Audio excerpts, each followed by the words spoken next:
Peuple congolais, bonjour. Mazerati Nabino Yeyo. Donc, Toya Kabotope, c'est là. Je fais encore pour dénoncer, voilà, parler un peu de Monsieur Loritari Touran. Bandeko, Chilombo ye kalatena ba baba ba robima po basa la vidéo po batali sakaye ba buzo bane aloba. Bon, peuple congolais, je pense que bien surtout pour lundi, discours ya Chilombo à l'intérieur du pays pour tout le monde y a bandé biso ba tourner to robeta pe solo ya tourner na ye to robeta pe but ya tourner na ye. Mais pour le moment na ngaka na betela c'était makamuna ya discours na ye abimise biso lors de sa tournée à l'intérieur du pays.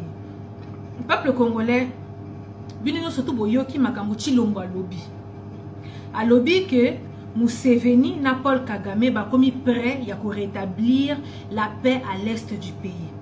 Na bandeli à lobby boye Museveni na Paul Kagame ba komi prêt ya ko rétablir la paix à l'est du pays. Chilombo ozanga soni, ozanga charisme et sopio. Retour en arrière, peuple congolais. Pour retour en arrière. Le même Chilombo à Kigali avant les États-Unis. À l'Obaïnini, lors à salle là, ce discours, mon discours, il y a soni pour manquer peuple congolais respect. À l'Obaïnini, que ben sécurité, ba bouzo, ba massacre, nyoso et les kakana est du Congo, ils ont faute ya ba pays na biso voisin te o biso to accusaka comme biso to accusaka le Rwanda, l'Ouganda, le Burundi, comme biso to accusaka ne bango. Y a-t-il au moins le baki que non, ce n'est pas de la faute, ce n'est pas de leur faute. Siko to tonaye finalement c'est de la faute de qui? En gros elle a kisi que biso moko to bomanaka entre biso na biso po ye fatia le baki que non. Bango kutu ba pays wana bango pe basana insécurité pa na bango pe ba bomaka bango pe basana ba massacre donc biso ba congolais to ke na boma o ya bango mais entre temps o ya biso ba bomaka biso to yebite ye kaka pe na États-Unis akena lo bakena on a des terroristes à l'est du Congo depuis quand biso to comment ba terroristes na Congo ba ndeko na ngesi na beta li solo o. Donc tout le monde se rappelle de ce que Chilombo lobaki mais lelo Chilombo kaka ye ayo lobali sous que non en fait Museveni na Paul Kagame va commis prêt à rétablir la paix à l'est du Congo. Le schizophrène, le bipolaire, Chilombo. Yon a évité soko yeba makambo lobaka, soko yeba na ote, o la mukika ko bimisika buzoba pio. Je sais pas si tu te rends compte de ce que tu dis quoi. En gros, tu accuses les Rwandais. Donc en fait, je sais pas, est-ce que tu te rends compte? Yo le bak eza faute na bango te, mais le bango ba commis prêt à ko chap kimia na mboka na biso na ndenge nini? Hein? Pour bango banani, pour bango ba rétablir la paix. Mboka waneza ya bango, Congo waneza ya bango. Siko peuple congolais, mutunde Chilombo peuple congolais. Donc en fait, il y a une makambo lobité. Donc ils se rendent pas compte qu'il vient d'accuser les mêmes pays qui l'avaient blanchi. Il vient de les accuser que bango mutubachak insécurité, mais lelo banzimi pour bazong sakinia. Ah, bande konanga bo limbisa. De temps en temps, nous avons perdu, nous avons donc vous comprendre. Donc, Chilombo, il vient de les accuser. Accuser Bango pour dire que non, Bango ne mutu ba bo marabiso, Bango ne mutu ba tiaka makambo bele bele. Mais lelo banzimi siko kimia ekota. À quel prix? Chilombo, à quel prix? Au sali nini? Au livré nini? Peuple congolais. Na salaka vidéo pour na yebisa bino que faites attention à ce que Paul Kagame l'avait dit. Na betela ki li solo à Paul Kagame c'était. Na lobaki nini. Paul Kagame après le discours de Fati, yé pas les cas qui a lobaki et j'espère que Félix Tshisekedi tiendra ses engagements des accords qu'on a signés. J'espère qu'il va tenir les engagements. Ba engagement des alkinini. Na ça qui bino que non Félix Ateki est ya Congo pour Kimia et Kota. Sur base de qui? Sur base de quoi? De quel droit t'es-tu permis, Chilombo, d'aller signer avec eux? Congo aneza ya yo, Congo aneza ya famille nabino, que tu te permets que tu ailles signer. Peuple congolais, Chilombo, Congo nabiso ateki. Moi nabi lakeli mabe, le maudit. Hein? Parce que je ne peux pas comprendre. Naïbité. Tata yo naba baba kalate bako bima pour passer les vidéos. Donc peuple congolais, Makambu Chilombo lobi kuna que non désormais Museveni et Paul Kagame ils sont prêts pour rétablir la paix, donc c'est normal de rétablir la paix peuple congolais pour Est-Wana selon les accords que Tshilombo Akena qui a signé. Selon ces accords là ezande apesi bango terrain wana ba exploiter ba yiba na bango ba sala onyo surtout ba lingi, donc c'est normal que Kimia kota na est ya Congo wana, donc c'est normal pour donc ba se servir qui prennent bazwana bango donc ba accord wana kena ko signé Paul Kagame abetela qui c'était yango yo lelo Fati a lobby yango aux yeux et aux yeux de tout le monde que non, désormais ils ont accepté de rétablir la paix. Papa boni ozanga soni Fati, ozanga soni, donc je ne sais pas la honte, donc le Congo t'a fait quoi? To sala yo nini Fati, le Congo t'a fait quoi? Le peuple congolais t'a fait quoi Fati? Thomas Bisogno surtout ensemble ici là pour Nabokondi papa au Teki Congo, donc de quel droit t'es-tu permis? De quel droit? Sur base de quoi? Il y a un seul individu au Tekambo Kamobimba, donc tu n'as pas tenu compte des 80 millions d'habitants quoi. Eh hey, Tshilombo Liwana yo penze ezala mabe hein? Liwana yo Tshilombo ezala mabe. Peuple congolais siko to beta lisolo. Donc peuple congolais Tshilombo gaffe sur gaffe, donc azo ça il a biso ba n'importe quoi, donc Congo wana ba brader na bango ba kanisa ça li kopa na bango ya famille, et donc il est en train de faire son business, il est Jean-Marc Kaboun, Augustin Kabouya, donc ba sali li kopa na bango bazo sakana na peuple congolais, bazo lali sa peuple congolais, ba teki Congo a fait to comme na Kenya, ceux qui Rwanda Airways et comme la radio na Congo sur donc c'est pour l'intérêt de qui, à quel prix, donc tu y peuple congolais. Et ça m'a soni Tshilombo. Yo suko Tshilombo ba ko kena ko signer na Paul Kagame na Museveni pour lelo bango ba garantir biso la paix à l'est du Congo. Pour bango maintenant ba komi Congo neza ya bango te, mais lelo bango nde mutu ba komi ko garantir la paix au Congo non mais. De qui on se fout quoi? Tshilombo yo comme on sakana na batu bino pena bokomo ko sakana na batu, bokomo sakana pena na peuple congolais, boki bosali kopa na bino makam na bino banzonzing na bino, et puis venez bolatisi yango peuple congolais, donc biso to nzima to valider ko bokosi oh peuple congolais. Est-ce que vous avez yoka makambu? Donc veut dire que lelo pena Burundi bon on dit ka ba accord au Fati a signé qui na Kabila auto révisa qui que non atike la bango ba avantage na ba Burundi ba Uganda le Rwanda, donc c'est la continuité quoi, donc c'est la continuité, donc ba accord au musée le père a signé na Paul Kagame au ebeta poto ba boma musée Fati ya ke ko confirmer ngo donc net na file, mais donc lelo penza donc c'est bon quoi. Si vous avez la paix, au bino ba taliban, ou font la bambanga na bino la paix au borolo ba que non, Fatia zo sala kimi ekota na est du pays. Si vous avez ba tunyo surtout ba kufa, ba famille divisée, les femmes violées, ba onyo surtout les lo prix Nobel a que no tonga hôpital na espoir réparer ba mama, ba onyo surtout là qui va les venger. Nani yango ko venger bango popo yo fongola bambanga lelo popo le ba que non Fati nde makambu akoti sa kimia bon, mais c'est normal kimia ekoti po S1 Fati n'a plus le contrôle sur l'est, alors si on a contrôle terrain pour ici à signer kuna pour ici à signer kuna c'est fini, est comme il y a bango, donc faut kimia kota pour ba intérêt na bango za kuna bon mengo nyonso za kuna, donc faut ba protéger siko, vu qu'à l'époque peuple congolais ba Rwanda ba bana boma biso pour na nini po batu ba kima bomoni so batu ba kimi bango sko bazo kota ba vandi so ba kokisa ka 95% de la population est wana balinga ba kata ba pesi bango, et comme il y a bango c'est comme ça, c'est dans la loi, donc je pense que c'est en Russie que l'isolo wana et Salama, je pense que c'est un pays de la Russie, quand il y a une certaine population 95% de la population remplit un territoire, systématiquement territoire wana et comme il y a bango makamu ba Rwanda ba banda ça à l'époque c'était ça, il y avait des massacres tout le temps à l'est du truc du Congo pour batuba kima comme ça ba Rwanda bazo kota, mais lelo il y a plus besoin ba boma biso pour Fati sa tekeli bango comme ce qu'il y a bango ba boma biso sundeni.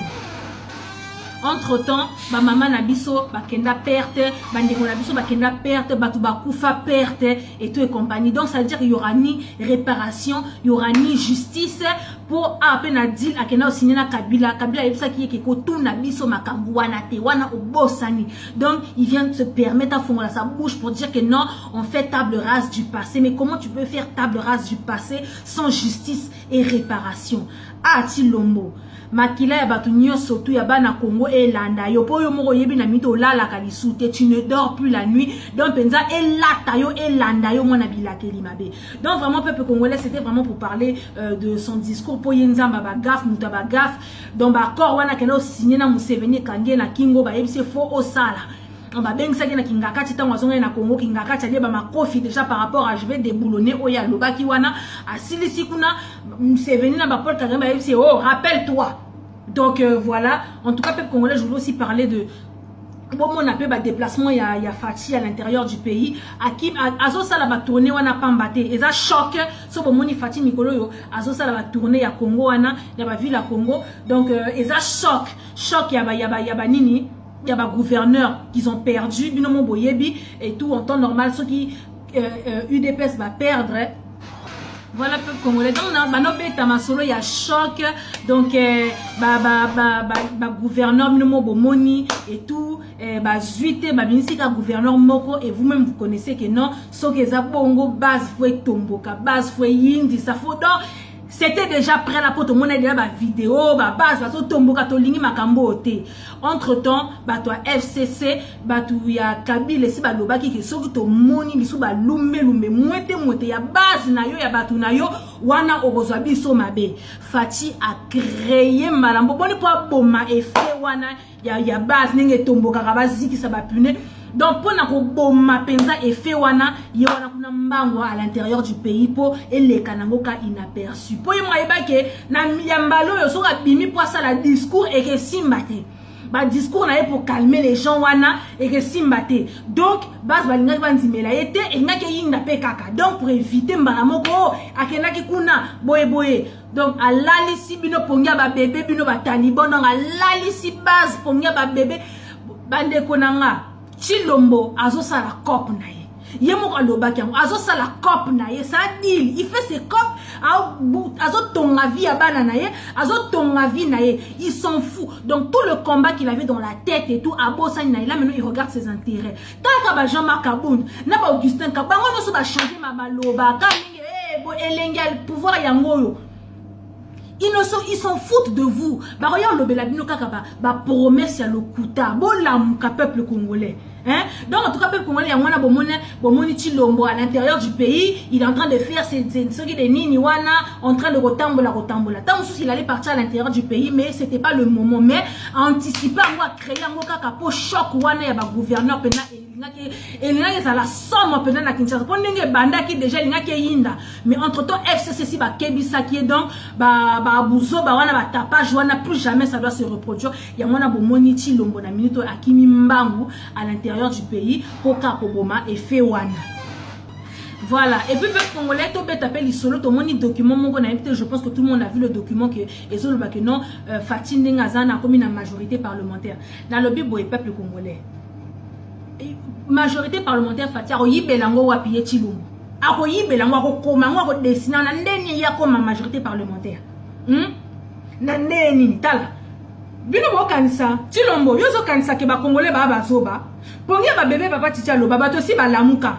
Toi tu crois vraiment que batunyo surtout bazana ba diplôme o ba futa kawana ok na surtout na Congo na o futi bien yo ba diplôme ya le couteau que falsifié au crossi batu que non que tu étais sur une ligne de marketing ozana on a ba diplôme wana te muta le couteau. Tu crois que tout le monde est pareil comme toi quoi. Ou bien tu crois que batunyo sur ba somba ba diplôme na bango pour ba zo pour yo duper tout le monde pour yo kosa batu quoi. Yo majorité parlementaire la bande ko tango ça na papier na bino wana ya kokosa pona le kumu ya presse na bino pour kumisa. Faites le truc bien. Bon ça na comme bien pour Gréco on peut na ekota.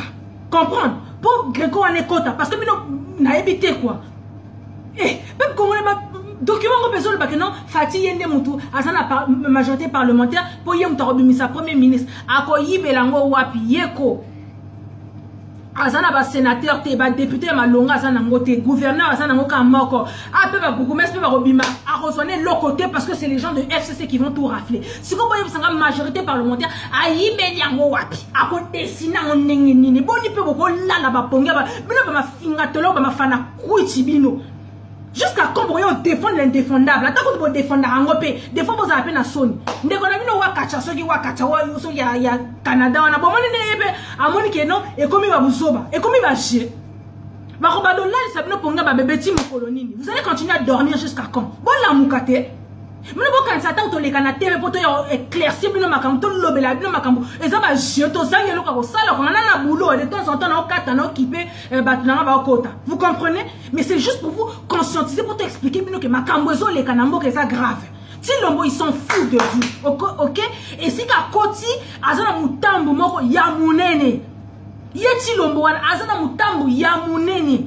donc yemo amoni ke à gauche azo kokate à droite azo kokate akena ba États-Unis ayebisi yo moko kendo kata ba lien ba pack ba condamnation na Kabila a commis sur place ali ba makofi na kingakati akokita bi bon maintenant ce que je vais faire nata l'intérêt bana nanga ya mwasi nanga ya famille nanga to lia ba mbongo to soma ba ndaku to sala makambo le peuple congolais je m'en fous et si qu'est-ce que vous comprenez pas dans cette histoire parce que c'est no bon lamuka Tilombo attaque le Congo, ils s'en foutent parce que les accords, il y a quelqu'un qui a signé na Kabila, sauf que ça qui Moutamalonga, s'il était très intelligent, jamais il allait signer ce genre de truc. Mais quand Saint-Martin Fayulu m'a proposé qu'il m'a cambouanaté, mais ça non m'intègre. Il avait dit que je ne vous trahirai jamais. Mais l'oritari tour en Zamba retirada, mercure, il était mon envoûtement, il est cacaboyé.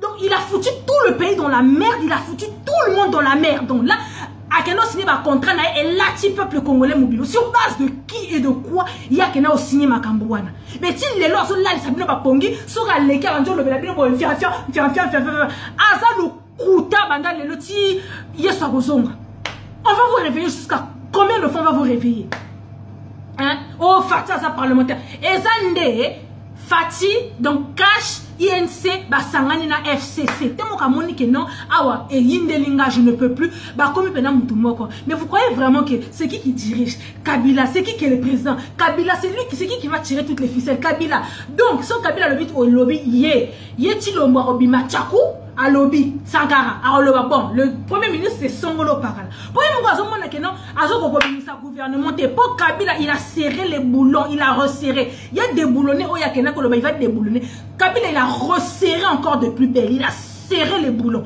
yes ko fatia rokokana neni donc c'est tout à fait normal les lobos yo font la mbanga na bino ba taliban oh regardez fatia a su majorité parlementaire ayibeli yango wapi ba majorité wana oyiba neni na ndoto peuple congolais pour l'amuka. Franchement, c'était vraiment pour vous dire ça, peuple congolais. Maserati Nabino Yeyo, toujours pour venir dénoncer. Moutaobang sa moninga zate. D'accord, ingeta. Bon, moi, les menaces Nabino et Dendaka. Bah, ma finga et Dendaka, c'est Toloba. Donc, bon, matabo kita, on est ensemble. Binonde Bogomesana, biso peut te retikate. Toko tikate, tilombo. Bon, moi, les courtes joies, ils ont la famille Nabino. Et c'est une courte joie, ils ont la famille Nabino. En tout cas, peuple congolais, Martin Fayulu, il sera à Kinshasa, je pense, le 23 ou le 24. Il faudra que je me renseigne, mais en tout cas, à Rokita, l'aéroport Ndjili, à Rotambola, de l'aéroport de Ndjili, jusqu'à la place Sainte-Thérèse, Namakolo, peuple congolais, Boyamba, Martin Fayulu, l'élu du peuple, le soldat du peuple, Yende Moutou, a gagné qui va élection. Ingeta, la lutte continue. C'était pour vous la Maserati de la presse congolaise. Merci.